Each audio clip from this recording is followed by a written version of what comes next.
Happy New Year's, everyone. Actually, technically, Happy New Year's Eve. I'm Michael. This is Dawn. We're Chasing Neat, and this is our year in review for the year 2025. Yep, 2025. Can you believe that we've already gone through an entire year? Yes. It's been like almost 365 days since the last New Year's Eve. Yeah, and I thought there's no more whiskey I could possibly buy, but yet we bought more whiskey and tried more whiskey and went to more whiskey. We got a lot. I know. We're single-handedly keeping MGP in business. I think, yes. And Pursuit. Kenny Ryan. Yeah, well, I think we're just a nth degree of some of the other suitors. Yeah. Tom's probably got us beat. Tom and Linda. Clearly. No, Linda. Time out. A few moments later. So we are going to be doing our recap of what we did this year. Some of our highs, some of our lows, some of our Don't have too many favorites. Lows. Yeah, just kind of a little different group of categories. We're just going to run through some different things. We're going to show you a couple of bottles, a few bottles from different categories. Just talk about a little bit, like some experiences that were good, bad, just whatever, little opinions about it. We try not to make this a 2-hour video because we're getting way better at being short. Yes, short. All right. On that note, the first category is going to talk about top 3 bourbon experiences of the year. We've done quite a bit, but we're not even going to try to tell you, just give you an example of all the different things we've done, because we've probably seen most of you guys have these same experiences. But top 3, I'll start with one of them, maybe my number 3. This was an event we went to. Excuse me. Still trying to get over this stupid cold. Damn Atlanta airport. Gosh, yes, Atlanta. Watch Hill Proper. We went to an event in August at Watch Hill Proper. So if you don't know this place, it's in Louisville, Kentucky. And it is a restaurant / whiskey bar like none I've ever been to. The whiskey bar inside itself is just floor to ceiling with just whiskey, bourbon everywhere. And so... Are you taking notes on my? I forgot all about that one. You can't steal my idea. No, but I'm just putting it down on my list so that I can remember it. Oh, okay. All right. Well, anyway, Watch Hill Proper. It was kind of a little mini whiskey festival. It was hot, super hot, but it was it was just contained, like I said, to a small amount of people. And was it raining too? I think it might have been raining. It was at different times. It was sprinkling, but it was more hot. And that made it hot and humid. Yeah. Luckily, we had the VIP tickets, so we got to be actually inside in the air conditioning. Yeah. And the nice thing about that, how did I have that? There we go. Oh. So the nice thing about that was that's also where all the good pours were, and the good food. I wouldn't say they were necessarily good pours. It was just all those great pours that were. I mean, they were good pours, but they weren't. Just outside and amongst the tent. It was just like all the special ones were actually inside. So you guys get a chance to, if you guys run across. Yeah, that's what I meant was. Oh, okay. Yeah. We didn't have to go get it. It came to us kind of thing. So that was kind of what I guess maybe I kind of enjoyed that. Plus we again went with Tom and Linda, and that's always a good time hanging out with those guys. So anyway, I don't know if we did a video on it or I don't know. I can't remember. But if you guys get a chance to go to the little small mini festival at Watch Hill Proper, or just go to Watch Hill Proper, and experience that, I highly recommend it. Yeah, it was a good experience. I mean, I think the weather dampened it a little bit, but the vendors were good, and there were a lot of vendors there. They were sweating their butts off. Yeah, it was also wine as well, wine, and some things to sell. So, all right, what do you have now that you put your notes away? All right, give me one, baby. All right, so my first one was a KBF. Oh, and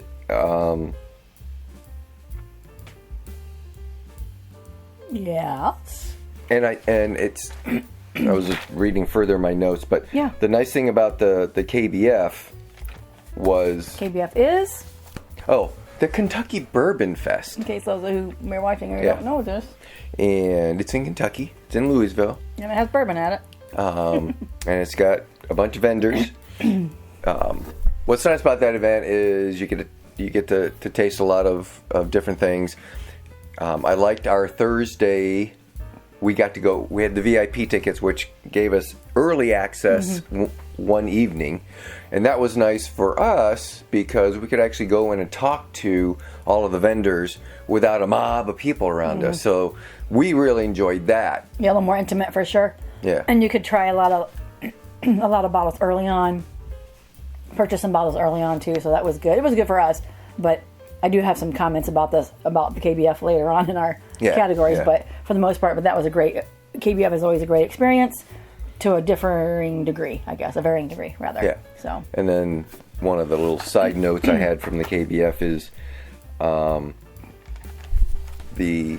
while we were down there, we also got to go to Maker's Mark, and they were having their art show. I forget what the Choluli? Yeah, Cholui art show. Yeah. So we were actually down there at that same time, so we were able to go visit them. Which is always a pleasant thing to go visit Maker's Mark grounds and see all the artwork. If you've ever been there, if you go in between the gift shop and the room leading to the gift shop has a ceiling full of glass work. That is a permanent. Well, I think they probably bought it, but it might be a display. But it's definitely a permanent display of this glass work. The same artist did a bunch of other sculptures, glass works, and they had it around the grounds. And if you've been to the Bellagio, and the same artist did that. Yeah. So, which is all that blown glass and stretched glass or whatever. It's beautiful. But right, side note, okay. My number 2 one experience, good, I guess top 3 bourbon experiences of the year was. This is not a big, huge event, but it was an event that I just had so much fun at, and it was the Grand Rapids Bourbon Festival, slinging whiskey with Barry Brenniger of RD1. We got an opportunity to go hang out with him and pour RD1 whiskey at this festival, and it is just so much fun to see and just be around Barry because he has such enthusiasm for bourbon and whiskey. And, of course, we're huge fans of RD1. Yeah, and his excitement is always bubbling and always, you just feed off of him. So it's just fun to be around him. And it was our booth that we were at. We were just nonstop. Right. We were busy. He had to go out. Barry had to go out to the car and get, I think, 3 different times to get refills of bottles because we were going through all of them so fast. Yeah, and so I guess to that point too is when you guys, you don't necessarily have to go to KBF, the big bourbon festivals. Right. Go to your small regional ones. Your small regional local ones, and and ask people who are putting these festivals on to say, hey, is so and so going to be there, and then see what get some of these whiskeys in your area. These brand ambassadors, if you ask them, they should come. I would think. Yeah. So I know RD1 well. So if you want to see that and experience hanging out with Barry, you can't miss him. Yeah. So anyway, I thoroughly enjoyed that time. Next. All right. So the next one I had was Pursuit Palooza. Yeah. And so if you don't know what Pursuit Palooza is, there is a podcast called Bourbon Pursuit, and it's a podcast, probably one of the very first bourbon-themed podcasts around that got started long ago. And Kenny and Ryan started it, and then as just part of their offerings to their viewers or listeners, they started doing some single barrel picks and releases and special bottlings, and it just grew and grew and grew and got to the point where they started doing their bottling in earnest. So they became a non-distiller producer, NDP, in Pursuit Spirits. Yeah, and so the Palooza is basically, if you support them financially as a Patreon member, then they'll fill 2 buses up, and for this Palooza, we'll just kind of do different little different little experiences that basically from some inside connections. Yeah, they kind of call in their favors, and we will have special distillery tours, And there's always something. It's not just your normal tour. It's always something special at each location. This year, and this was one of my favorites, we actually got to go to the Heaven Hill new distillery. Yeah, Springs. The brand new one. Spring Hill Distillery. Yeah, we got to go there even before it was done. So we were walking around and the walls were still bare, and you know the plaster hadn't gone up yet. You could see the beams, the studs. So it was really neat to get the behind the scenes of that before anyone else did. Yep, that's cool. Very cool. I mean, and also we got a chance to one of their friends opened a bar in downtown Bardstown called Neat Bar, and where we got opportunity to try an old Dusty of Blandon's, 1999-ish, something like that. So that was kind of cool. So, but there's a couple. They change it up every year, but I mean, that was a cool event for sure. And the other offshoot of that was we actually got to go in and visit their building. Or some of us did before it actually opened. They were supposed to be open Their new spot on Whiskey Row, you mean? Yeah, okay. And their contractors didn't quite get everything finished, so they didn't officially open. Yeah, and that was in June when we did that. So cool. And then my top number one bourbon experience of 2025 was Bourbon Con, which is in Lexington in January. So early in the year in January. Again, it's another little bourbon whiskey festival thing. But it's all down in Lexington in a hotel. It's like you don't have to drive. Yep, it's all under one roof. Friday, Saturday, you go there, and there's 50 distilleries that were there trying all the samples.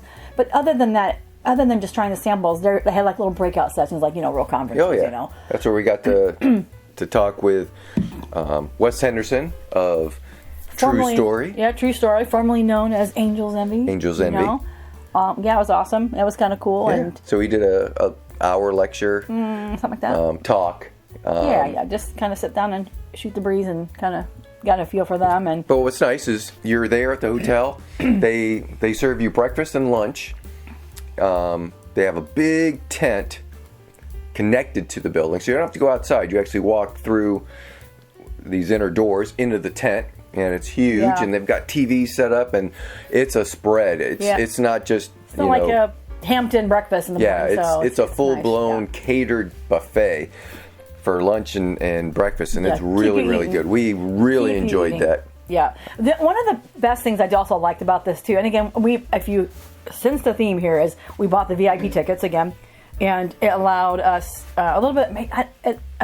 Allowed us to have a little bit extra perks, but one of the things is they turned their own bar into like a speakeasy bar. So every hour, it was actually behind a drape that looked like a bookshelf. Yeah, and so you got to go in and you got to try different bourbon every hour on the hour. A lot of those were allocated bottles. Yeah, every hour they had a different list of specialties. Mm-hmm.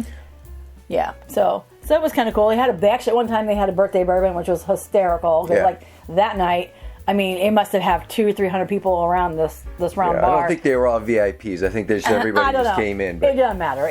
People. But it was the experience was fun. Yeah, we all had our glasses out, and they kind of poured all these birthday bourbon all the way around. It was like we were all like little vultures, with our glasses out, and I think everybody just maybe got a drop, and it was hilarious because we were like, it's like you look at your glass going, try this. Okay, it's one of those. Any other place you would have been pissed. Yeah. But because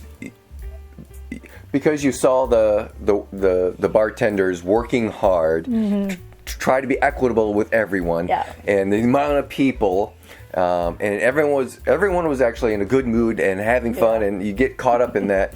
So none of us that I could find really cared about it. It's just the camaraderie with other bourbon. Again, what we like about bourbon is it brings good people together. Yeah, definitely check it out. It's coming up here in a couple weeks, actually. So I think there's probably still some tickets there. It's at, like I said, Bourbon Con in Lexington, Kentucky, at one of the Marriotts there. Can't tell you which one, but bourboncon.com. You can figure that out. Hopefully the fire trucks stay away this time. They will. Okay, finally, we're done with that category. Next category. Tastings that we did this year. So we did a lot of different tastings. So basically I'm looking at 3 different bottles, I guess, really that kind of really, I say maybe it's bottles or experience that really stood out to us when it comes to tastings. You want to go first?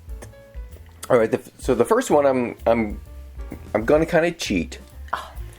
I'm going to throw a slider, curveball in there, maybe a knuckleball. So my favorite was the Advent calendar series that we just completed on the 24th. And what was nice about that is it was 24 days. It was a new whiskey to us every night. And it was for different styles of whiskey. So it wasn't just bourbon like we normally drink. And it was from different countries, which is a totally new thing because we pretty much don't have anything outside of the U.S. in our library. So we got to try Chinese, we got to try Finnish, we got to try Japanese, whiskey, of course, Irish whiskey, Scotch. And Irish. So it was very nice to be able to try just a breadth of different things. Yeah, without having to buy all that. So that was fun, and it was kind of fun because it was like aviation themed. So we got to play we were co-pilots and pilots. So it was kind of fun. Yeah. So you're my hot, sexy stewardess or flight attendant. Flight attendant with a cold. Yeah. Okay. Well, my number 3, I don't know why I'm screaming, but anyways, my number 3, kind of similar to yours, and that was kind of when we did our 2-ounce Tuesday tasting. So I liked that experience in the sense that it kind of forced us to kind of keep revisiting our library of whiskeys, shall we say. Yeah. I mean, I didn't, clearly, if you watched that series, I clearly didn't enjoy most of those. But she's a bourbon snob. We're ready. I'm ready to do it again, 2026. So be ready, Denise and Brian. We're going to need your help filling those bottles up. But well, apparently, they did a good job selecting. No, so. we all did. We all did it. New rules. I think Dawn's going to pick the 64 bottles. I know. We'll see. But yeah, that was fun. Again, it was just the 2-ounce Tuesdays. Again, it kind of sort of forced you to kind of keep drinking part of our library. Again, we're not trying. If you follow our channel, we're not super hoity-toity perfect. That's not how we want it to be. We're just kind of we're common like you guys, and we just want to calling our audience imperfect. Yeah. Mm-hmm. Yeah. That's why we love Barry. He's such a whiskey nerd too. He knows a lot, but he's also kind of like he geeks out on like the rest of it, So it's so relatable. Anyway, that's what I like my 2-ounce Tuesdays. All right. So my other one is what I had written down is our guest hosts. So we had 3 main guest hosts. The first one was Chrissy. And if you haven't watched that video, it's hysterical. The second one is my nephew, Mitchell. And you've seen him on the channel or referenced several times. He came in. And then we also had Amanda and Mike. Yeah, that was a lot of fun. We had a yet unedited video that we did at their house. And after that, we brought them here. We did one here. But what was nice about that is it was just fun to interact with other people on camera. And everyone always acts kind of different on camera until they get used to it. Brian and Denise are fine.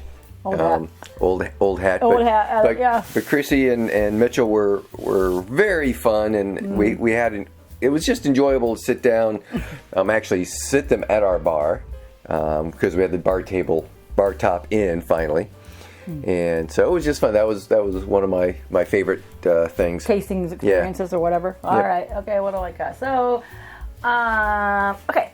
I think the second one on my list is a visit to Old Louisville.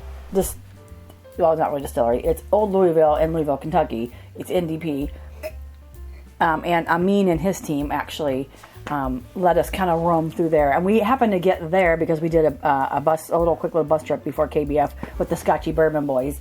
And that was a fun experience. Yeah, I'm not going to go down that whole route yet because that's not what I'm really particularly pushing or mentioning here, but I was really wanted to say how much I really enjoyed Old Louisville, mostly because it's just, again, an opportunity. It's very personable. It's very personable. Yeah. It's very much intimate. Like Pursuit Spirits in the sense of you get in there and you're right, there's the barrel, you're going for it, And it's the owner who's pouring everything for us, and you're interacting with the owner. Yeah. And we probably interacted with him a lot more than anyone else just because we're a whole lot more less three sheets to the wind as Yes. some of our counterparts, shall we say? It was like the last place the bus tour went, and Yeah. so So I think we had more time to talk with him than the rest, but But he's also encouraging, like, if you want to go down there and do a tasting, or of course you can do barrel picks at any of these places. But anytime you want to just go down there, just go on their website. That phone number is directly his phone number. He says He's encourages you to call it. So real quick, I'm going to show you a bottle. We talked about a bottle there while we were at the old Louisville place, and this particular bottle, it's got a little turquoise. All their bottles for old Louisville look the same, but this particular one, when we were there, we got a chance to taste some of the liquid that was actually finished in a Hungarian wood, which I love, and I think it's the Tokai. But I remember it just being Hungarian wood, and I was able to get this bottle at the KBF literally the next day. I was like, I wonder if he's going to bottle that. But he did bring some of those bottles. So I was super excited about getting that bottle. So there you go. And that was 120.4 proof. Yeah, that was a good one. Very cool. Yeah. Anyway. So my next tasting experience were the tastings that people sent us. Especially Tom and Linda, who sent us a bunch. Yep. And then I want to get this right. There's another podcast, and this one's called Whiskey Chasers. A group of friends got together to do their own podcast, so they sent us a sampling of what they picked. And so between just those two groups, it was just fun to have people send us stuff. We try it. Ed, we still have to try yours, so there's lots of them we still have to try actually, but yeah, that's for another. Yeah, but it's nice. It's nice again. You're getting involved with other people. People who are watching us, people who are sending us, hey, try this. We're excited. And we get to try it, but we also get to review it. Yeah, so that was fun. I know. Again, I said there's probably 20 samples stacked up because we met Kevin. Maybe not, take that part out. And we met him at RD1, and he sent us some RD1 samples too. So from Texas, San Antonio kind of area. So I'm excited to try that. All right, my last tasting experiences or different tasting events that we did this year. Again, I'm going to repeat the fact that you mentioned Amanda and Michael for being a guest host on our channel, whatever, and that was fun. But what I really enjoyed is, again, kind of just real quickly, we got a chance we met them at a whiskey festival actually, and we went to their house and we interviewed them and we went and invaded their bar, but we had just so much fun sharing bottles and talking with them at their bar, and then we came over and did ours. So I'm not going to go on about that because you already kind of mentioned it, but that was one of my top ones as well. So, but the one thing she did bring over that I was super excited about, I'm just going to make for a quick mention, was 2 bottles, Old Granddad 7-year, which you can't get here so far. It is fantastic. Like, do you need an Old Granddad that's somewhere between, I don't know, 6-year and the 114 or just regular Old Granddad, but that Old Granddad 7 really stands out. She brought that, shared that, and now I have that bottle. And they also shared an 18-year Bluegrass. That bottle was pretty good. So, there you go. Yep, Old Granddad 7. Ta-da! Pretty awesome. So, $40. That's the best part about that. I sure hope we start seeing this in Northern Indiana. We had to pick that up in Kentucky when we were down at the Bourbon Festival, but I really, really did enjoy that. Okay. We made it through. Way down to the ground. We made it through that category. All right, next category. One.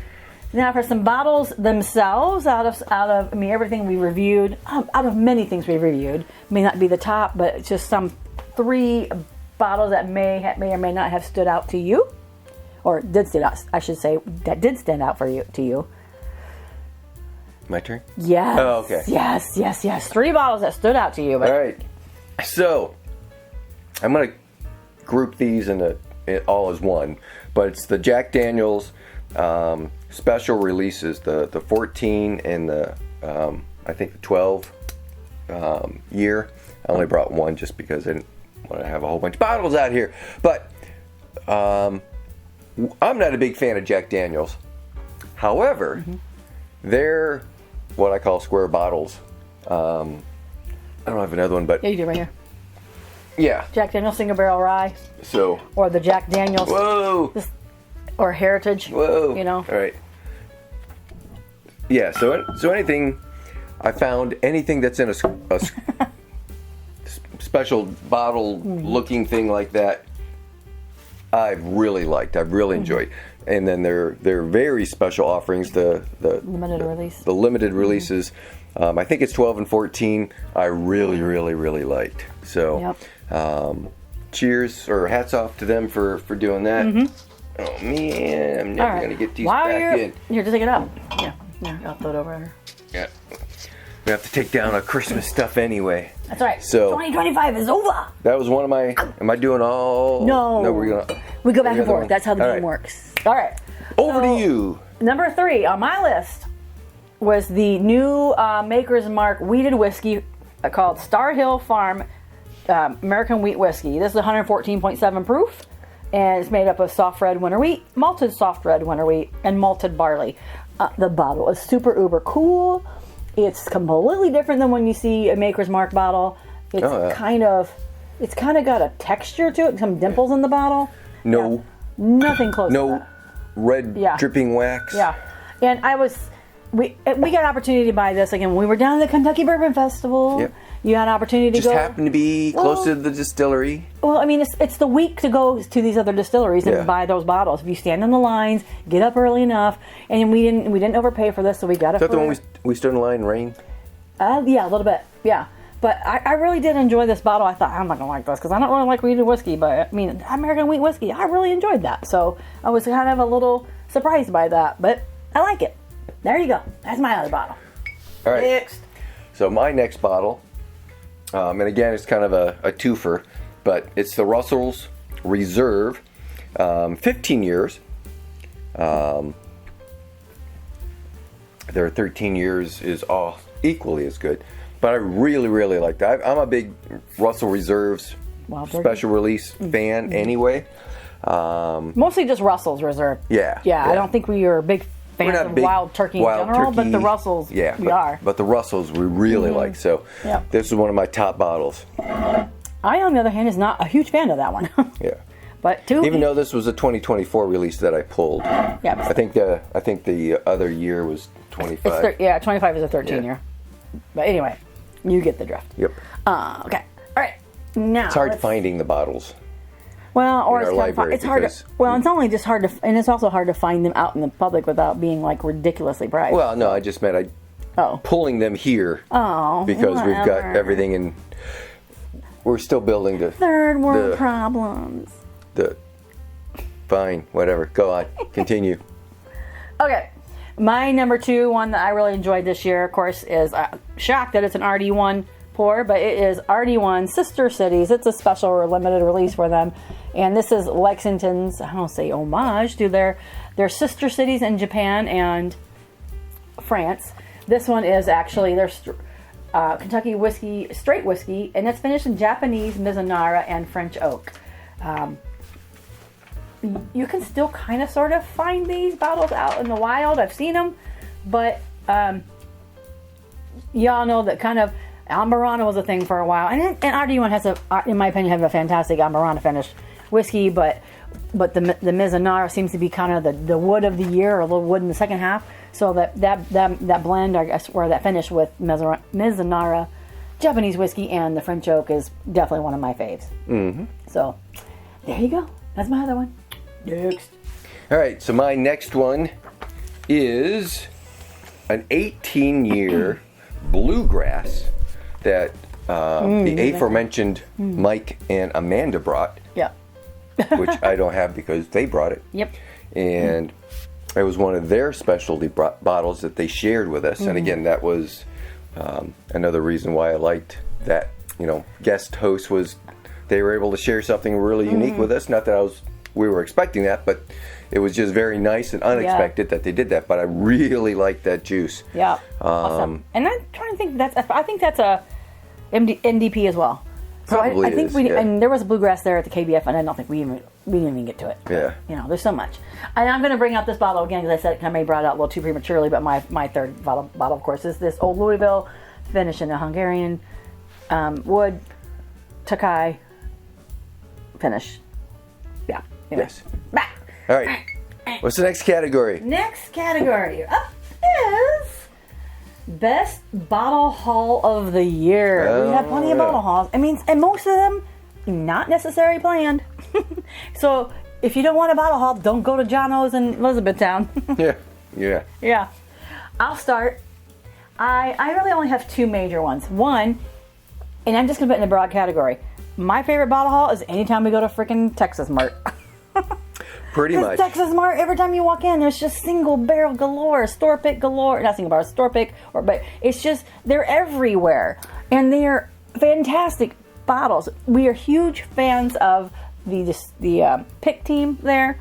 Ross and your team, you do a great job. You do a much better job when I'm part of it, but just... Whatever. On two. Yeah. And I've never got to go on one, Ross, by the way. Yeah, just saying. No, you need a female. But Texas Mart, for those of you who don't know, is one of our favorite liquor stores up in Kalamazoo, Michigan. Mm-hmm. And it's a small... From the outside, you wouldn't think to necessarily stop there. But other than it says liquor really big in red. Well, so liquor store. But, it's not a giant, glitzy store. But once you walk in, they have so many single barrels, barrel picks that, that's their claim to fame. And they're all super. They're really good. So we always send people there. Yep. And seriously, the store picks are right in front of the cash register. So if you can even get past that, there is just so much bourbon right behind them everywhere, floor to ceiling. Yeah. And if you really need to go up close, he'll usually let you get back there. But not even just to mention that, but I mean, his collection of tequila is huge. So, he does. But, and I guess, and I think that's kind of, we've done this and said this over and over and over about Texas Mart, but basically, again, you cannot walk out of there, or we cannot walk out of there without a box full of whiskey. So there you go. Well, actually, we don't normally walk out with the box. You don't have to walk out. Amon carries the box out. Hats off to you. Anyway. All right, so mine... Are you done? Yep. Okay, so mine is all of the stuff that we brought back from the Pursuit Palooza Hall in that whole weekend that we're there. Number one, you're going to all of those special distilleries, so you're always buying at least something there at the gift shop. And then, because you're in Louisville, because our hotels are usually right on the Strip, we have time to actually go up and down the Strip. So we got some of at Michter's, we got some of their releases there, their limited releases there. Hey, we got a Jim Beam pin. Thanks to Rebecca and Wayne, we got a pin bottle. A pin bottle, and so it's... You can put a picture up there of the hall. I think we have a picture of it. But it was just, again, it was a nice... When in Louisville, go shopping. So that was mine. Your next one? Yep. You got a next? Yep. Yep. And then my other main... bottle haul of the year, again, it's in a big, very broad category, and it's always the haul from our enabler, Tom. It's really Linda acting through Tom, but Tom gets all the credit. Yeah, he's great. He's introduced us to some bottles that we haven't even heard of, and I think because we've been already so much further along in our bourbon whiskey journey, that there's times where I think we're just like, okay, I think I'm just done. I'm just done with all these new things that are coming, but you cannot help it. I mean, because he finds something, or he's discovering something, or he's reading and learning, and we're just and you get sucked into that FOMO. So, and we've enjoyed every bit of him being. You get caught up in the excitement. Yeah. Oh my gosh. Anyway, so that kind of a haul is is always happening. All right. So my other one is our spring haul. And the spring haul was kind of the last part of 2024, or early part of 2025. We had gone to a bunch of different places, and I'll splash that up because, we just had so many that what happens is we, like every weekend or every other weekend, we'll go get stuff, we'll put them up here in the bar, and we can't get to it fast enough. Yeah. And then we add to it, and we can't get to it fast enough, and we add more to it, and we can't get to it. So then we end up with just, okay, here's all the bottles that we accumulated. But I know- spring this year was exceptionally large. Yeah, and people like to see that. I mean, Yeah. I know we watch those all the time. Like I'm starting to watch a new channel. I forget what his name of it is. It Carlos Garcia, maybe, whatever? And he's kind of somewhat new in his journey, and it's just like I'm looking at all the stuff he buys, and he just giggles when he's and this, and it's just so much fun to watch him. And I'm just like going, oh yeah, I remember those days. Mind you, his collection of like allocations and stuff like that. We don't have a bunch of different like BTAC type allocations and things like that in our collection. We have a few here and there, but it's just funny. It's kind of fun to live through those people. Yeah. So anyway, all right, my last one, just because I'm going to throw it in, was the KBF haul. Again, all of the stuff that we got at KBF, some of the allocated bottles that we got because we're VIP and we got in early, stood in line. yeah, yep. And then again, just being down there in Kentucky at that time and being able to go around to different places and getting so that was a big haul for us. Coming back from KBF, we definitely added to our collection. Yeah. All right. Yeah. Oh, Moving on. Moving on, because that was too big of a category, and that made me very warm. Talking about the haul and all those bottles we bought. All right. Most surprising bourbon discovery. So, what bourbon surprised you the most this year, or something you didn't expect to love, or All right. So I read that on the list as the most surprising discovery, not necessarily bourbon discovery. So the first thing I did was, and I did have some bottles in there, but the very first one I had was the 19th Hole Speakeasy in Fort Wayne, Indiana. So we were invited down because of our friend Barry from RD1. He was doing a tasting in this, literally a speakeasy, and we did do a video, so catch both those. Yep. I'll link to them someplace. But you actually, it's on so there's like a strip mall, and on the back side, just the back of the building, there's nothing there but, where all the dumpsters are. But if you're in the middle of this back of the strip mall, there's a bunch of parking spaces, and there's one door with an awning over it.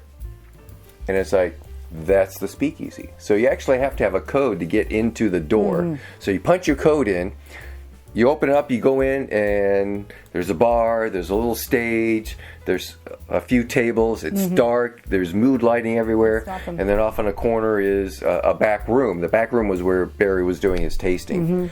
And that was really, really nice. Yeah, because then we don't have, as far as I know, that's the first speakeasy, really cool vibe like that in our 2-hour vicinity. Yeah. So, I mean, it was very cool. So that was a good one to mention as a nice bourbon discovery. Yep. But I did more of a take on what did I kind of surprising bourbons that I discover so far and throughout the year.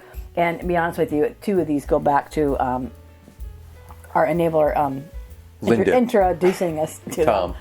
Yeah. And the first one was the actually Smoke Eye Hill. It's barrel proof. He gifted this for our anniversary. Oh, yes, very he did. Sweet.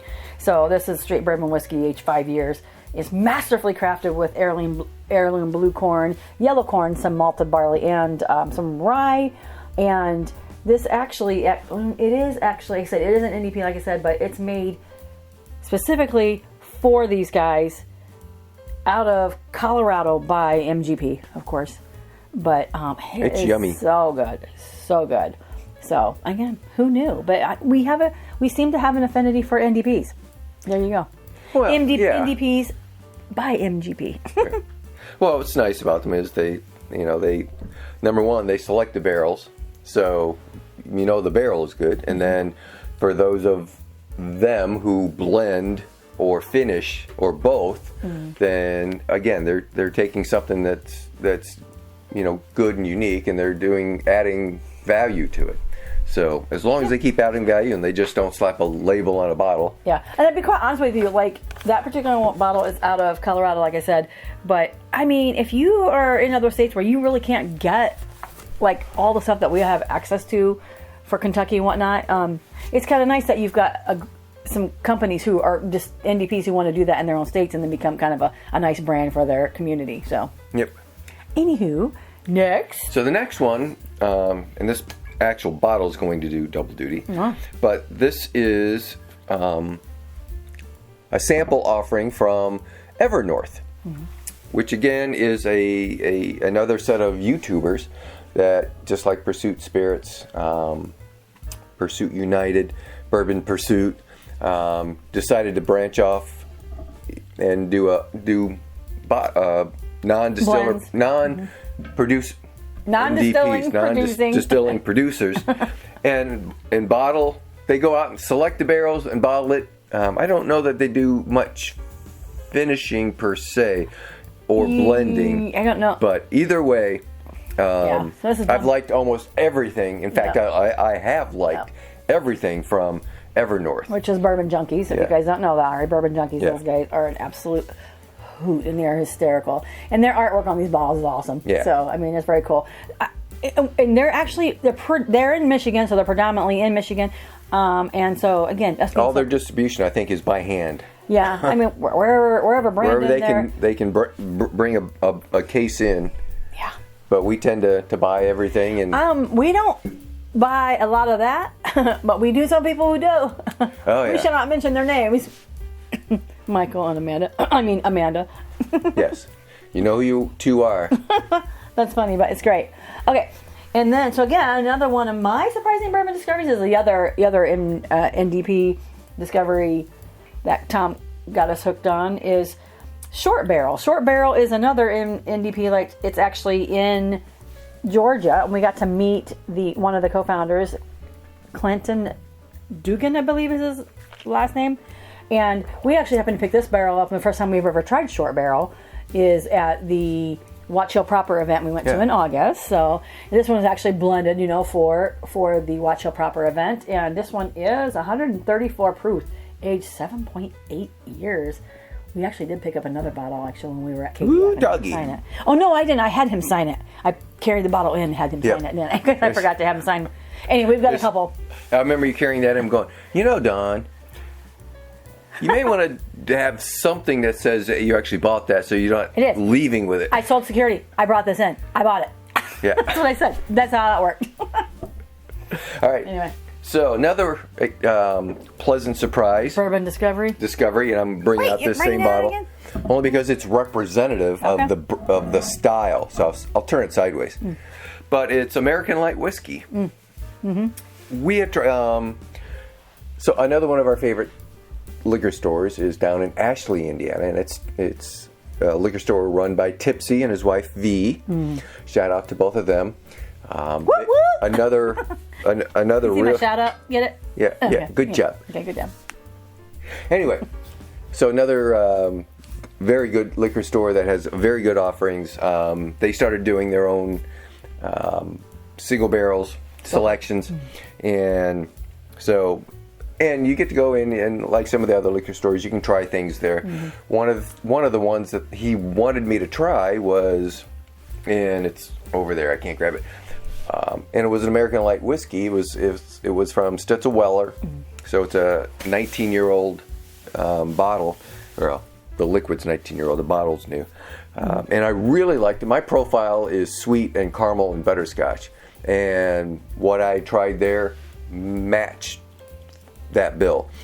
So I tried a couple others along the way, and I really didn't tie the American Light Whiskey to that flavor profile until I tried this, which is, we got this at Texas Mart is one of their picks, and it's a American Light Whiskey as well, and it has that same profile. So it made me go back to those other ones that I grabbed, and they all fit that profile. So my nice discovery is I like American Light Whiskey because it's caramely butterscotch and normally real high proof. This one's, I think, which is not your thing. That's like 130, 30. 130 proof, which is kind of funny. 65 APV. Yeah, that's kind of funny because, again, like you said, I'm usually one that's like high proof. You're like, oh, I like American Light Whiskey. When I bought that 20-year Penelope American Light Whiskey at KBF as well, you really like that, and I was like, what? That's like 140 freaking proof. So now I have to go out and He's find a high all proof snob. The American Light Whiskeys that I can. So if you know of any, put them in the comments. Oh my gosh, it's like Tom trying to get you to drink hazmat. Here, try hazmat. It's 140. It doesn't taste that hot. I want hazmat to be hot, so you know you're drinking it. What did so we you try be down one in India and at our bottle done. share that was like that? I don't remember. Remember? Nope, because I didn't try anything because I was sick. All right, next up. Okay. So this was kind of a recent purchase, and it was a nice discovery. I don't know if it's really fair to share this one, but I'm going to do it anyway. This one is a Joseph Magnus. It is a store pick for Texas Mart, and if I'm not mistaken, I believe a mom told me it's the only one. Either it's the only one in Michigan that's been done as a store pick for anybody in Michigan from Joseph Magnus, or across the country. Yeah. Either way, it's probably at least that way So in Ross, Michigan. let us know. Oh my gosh. Yeah. It is amazing. It's a private barrel, like I said, and what's kind of yummy. cool It's about good. this is this actually is blended and bottled in Holland, Michigan, which is again really close to it. It's a couple hours away from us, but still, I mean, anybody who has Joseph Magnus, all the ones from like Nancy Fraley had actually started the with most acclaimed is their cigar blend. the cigar blend, and of course there's Murray Hill and We have one there, and and those Joseph up there. Magnus. Yeah. But this is fantastic. So if you guys do run across a store pick from Joseph Magnus from another liquor store, you guys, I highly recommend you trying that stuff. It is Don't great. try, just get it because it's going to be good. It's going to be good. Yeah. Okay, so that was my, again, surprising bourbon discovery. There you go.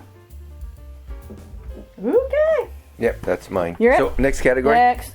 Next category, biggest disappointment. Oh, I'm going to go first. You're okay. Go ahead. You go first. I know this isn't just necessarily this biggest disappointment in bottle. It could be event or whatever. So. All right. So my biggest disappointment is the old Granddad 16-year, and 100 proof. 100 proof. I was really expecting that to be. I like the old Granddad 114. It's again has that caramel butterscotch sweet note to it. So I was expecting that, and I kind of got that with this. And although 100 at the 100 proof mark, I thought it missed the mark for me. And then also at the special price that this came out at, I was really disappointed with it just because it didn't live up to the hype that they were selling it at. It didn't live up to the years, the 16 years. I was disappointed in that all around, especially the price point, the price for what we got. Yeah, you gotta admit it's pretty cool looking bottle though. Oh yeah, I love the bottle. Yeah, I love the bottle. Slightly the same shape and size as the OGD 114, but how do you beat OGD 14? Yeah, there's. There you go. It's almost the same bottle, isn't it? Yeah. And was it $30? Yeah. Not $30. Yeah. So, yeah, it is what it is. We have it, but we got some people who want to try it. Here we go, guys. We got it. Yep. Okay, my biggest disappointment. Oh, sorry, And it's not me. busted my knuckle. Most days it is, but It's not. You're not not this one. This one. Knob Creek 21. And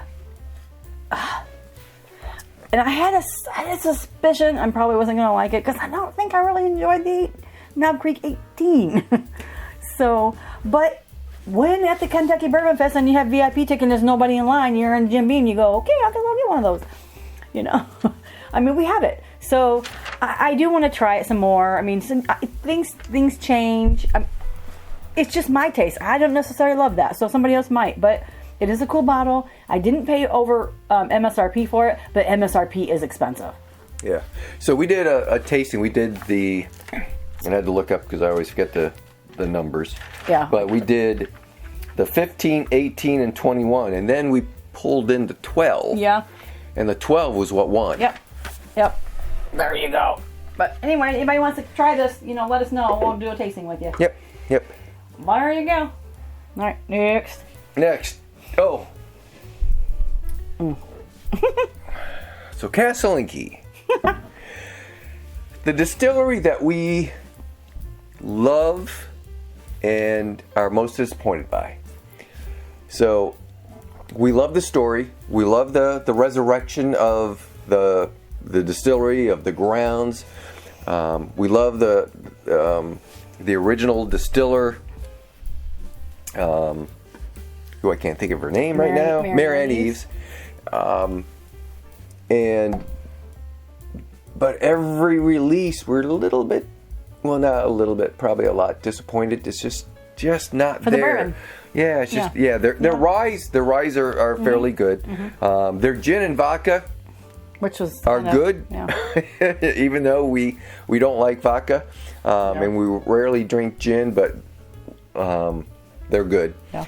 But we want to like their stuff, their juice, because we're rooting for them. We want them to win. We, come on, guys, hit, you're hitting singles, and once in a while a double, but you've never hit a triple. You've never hit a home run. It's come on, we're rooting for you. They got one of the best And bottles. we love the bottle designs. We love their labels.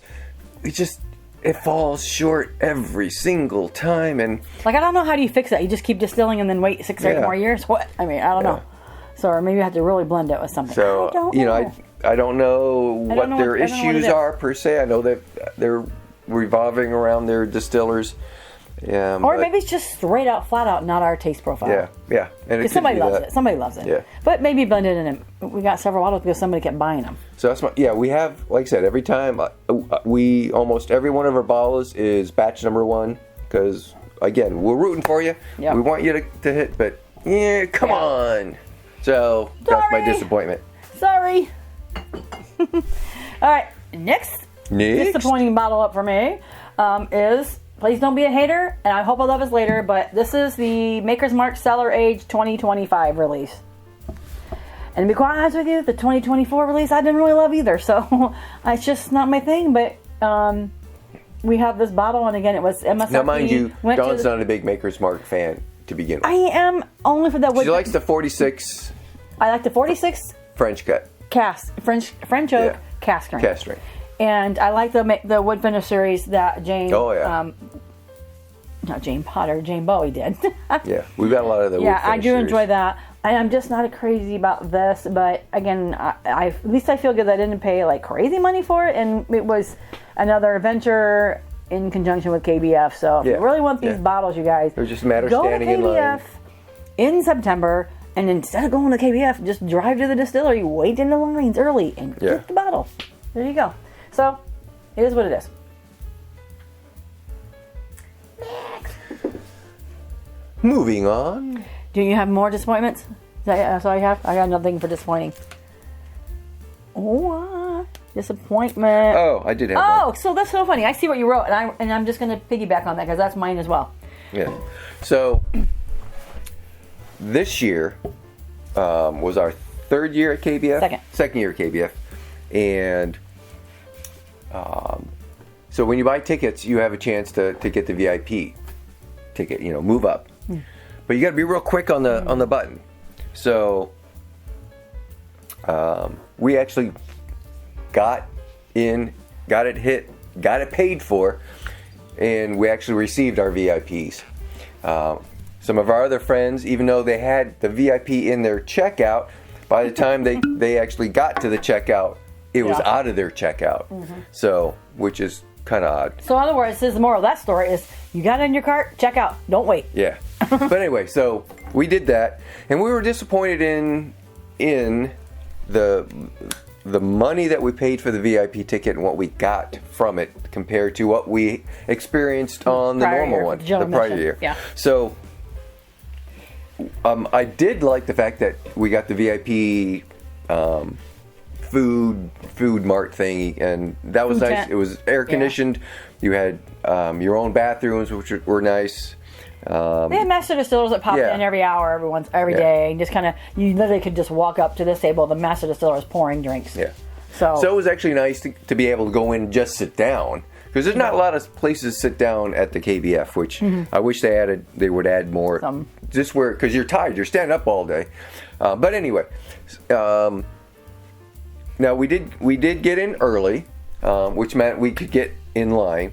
But even though we went in early, there were I think we were 30 away from getting to some special release at Heaven Hill. Yeah, the Heaven Hill. Parker Heritage or whatever it was. Yeah, the Parker Heritage. We got that. And they could have done that a lot of the lines could have done that better, going out and counting, saying, hey, you're probably not going to get this release, but we have these other offerings, which we ended up coming back with an old Fitz, which was fine. Yep. But a lot of people got pissed because, they got up there and they were all out, but they didn't tell anybody. They didn't have any fighting chance. So now if we got there early. I think if you actually camped out on the sidewalk and you were the first 50 in, you could get almost anything you wanted at whatever booth. So, and not that we are not going to necessarily camp out on the sidewalk for that. That's kind of not our profile. And I'm not knocking KBF for that. Yeah, or anybody who did that. So. Yeah, but I just don't think for the money we paid. Yeah. Other than that early access, you don't get a lot of benefit. I mean, you get a fancy glass, you get the VIP tent, but you get a locker, which if you do go KBF, definitely get lockers. Yep.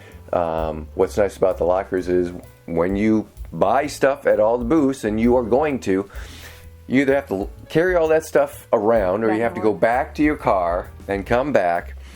It's just so much easier. Yeah. Now you do have to get them early because they do run out. They do have a lot, but they do run out. But so that was kind of. I mean, it wasn't a major disappointment, but I think for the price that we paid and all the kind of the hassle, I just a normal VIP ticket and going.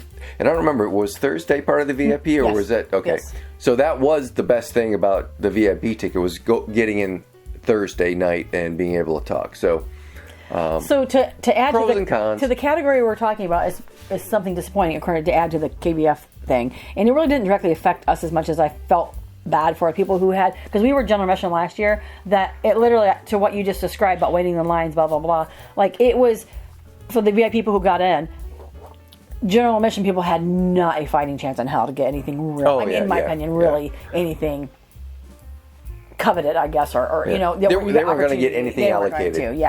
Yeah, for that's one thing. So that's what's disappointing, that it just felt, and it also kind of felt like there was a lot more VIP. Now, half of that is on the distillers for not bringing enough bottles, per se. But yeah, maybe that's by design. I don't know. Yeah. And then the other thing was interesting is I just want to pick on one of the big guys, right? And I want to pick on Maker's Mark, because at their booth it was like there was nothing really to go up to their booth and really like freak out about, or maybe it was just like they'd throw a cellar age out there and they'd pour it, whatever. And I mean, but you'd go walk over to a Bardstown and there were samples of their cellar age, their cathedral and all their offerings. And so it was just, it is what it is. I mean, you're not going to win them all, but being disappointed about the money you paid for that experience, it definitely was just a thing. So I don't want to belabor that anymore, but it's just. It is what it is. So I guess that being said, we probably won't be doing VIP again. Yeah, we probably won't. Yep. Okay. Next.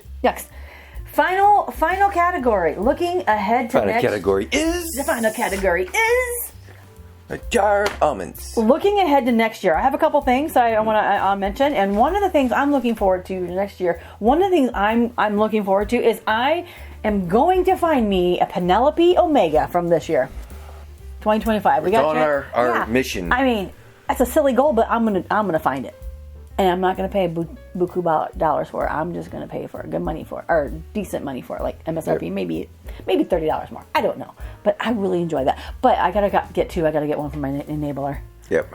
Yeah, and if I only find one, he's gonna get the first one. Damn. Yeah, it's pretty good. What you got? All right. So I'm really looking forward to 2026 in that the speakeasy will finally be finished. We're so close right now. True. If you put it out there, it'll happen. If it's on the interwebs, it'll make it true. So cool. Awesome. Well, I'm ready for that. I'm ready because we're kicking bottles. I'm getting ticked off. I'm hitting trim. I'm just like, we got trim on the floor, wood out there. We've got plastic up because we're doing sawing on that side, and all the dust would have came in here, and I did not want to dust any of these bottles. So we had True Dusties then, I guess. True Dusties. All right. Next thing, one of the things I'm also I'm looking forward to is I'm interested and looking forward to getting Fred Minnick's new book called Bottom Shelf. Oh, yeah. So I mean, I pre-ordered it, but it says basically how bourbon's saved his life in the sense of he was in the military, he was in Desert Storm, and so he kind of tells a story about how that. I mean, he obviously is a journalist and he's a writer and all that. So, and of course, he's like the Oprah effect for bourbon. So, I'm kind of excited to see what that book's all about. Yeah. For him and support him in that effort. So my next one is I'm looking forward to doing personally, and maybe with or without Dawn. Maybe I haven't figured out exactly what I'm going to do, but I want to do more educational videos. And deep dives on things. So deep dives on brands, on labels, on distilleries, on distillers. Yeah. Education on, how to, proper tasting techniques, Bourbon 101, things of that nature. I want to do more of things other than just tasting. Just tasting. Like I said, I'm looking at this over the corner of my eye. I see the SB House, which is, again, it's an NDP as well, but it's just the history and the story behind the SB House and that brand and that label, and has to do with George Washington. Yeah. So cool. Anyway, awesome. Next for me is I am actually also looking forward to actually really helping you edit more, because we've got a lot of content that's just kind of stacking up. So yeah, I'm going to teach my little editor. Yeah.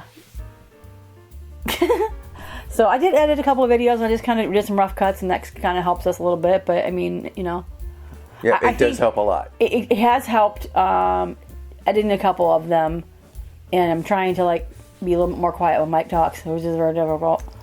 But Mike, to be able to cut in between while I'm talking and him talking, it's kind of hard to spice that out. That's right. So anyway.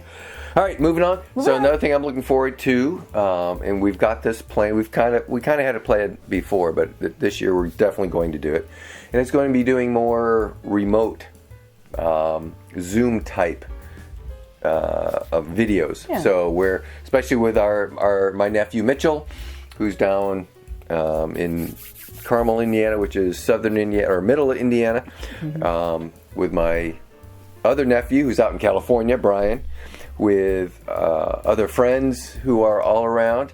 We want to do more remote sessions.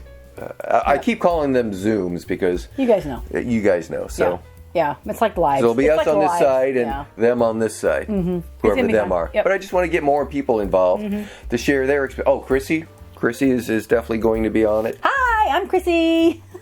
This is Chrissy. Hi, I'm Chrissy. But we love her. she brings so much enthusiasm, and she is starting her bourbon journey. She's continuing her journey. She's continuing her bourbon journey. It's her mother's fault I'm drinking bourbon to start with, to be clear. But we're going to get her involved. She's going to be, reviewing samples with us. We'll send her samples, or she'll just buy the bottle itself. We'll do some, mixed drinks, live, things of that nature. We just want to do more of those. I'm not just doing kind those of mix it videos. up. I don't do cocktails.